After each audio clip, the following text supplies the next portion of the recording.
ازيكم يا شباب. النهارده كانت مباراة كريستيانو رونالدو او النصر السعودي طبعا وكواساكي الياباني. وللاسف خرج النصر السعودي النهارده من دوري ابطال اسيا النخبة. بس طبعا احنا يعني النصر فريق عربي وكل حاجة، بس احنا طبعا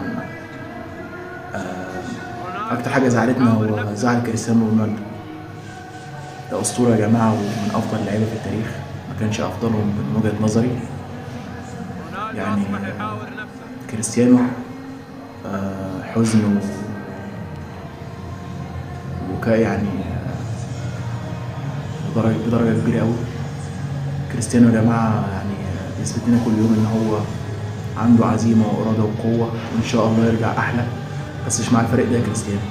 نصر على دماغنا وعلى راسنا وكل حاجة، بس الفريق ده مش هتوصل معاه لأي حاجة يا كريستيانو.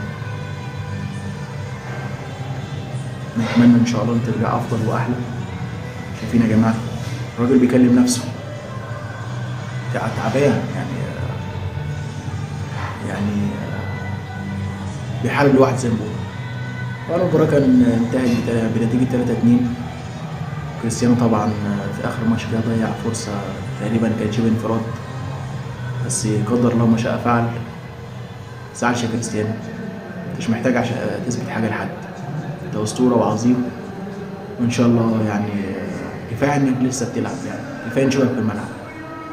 أسطورة وحاجة عظيمة أوي، ما تزعلش نفسك، وأنتش محتاج تثبت لأي حد حاجة. أسطورة والله.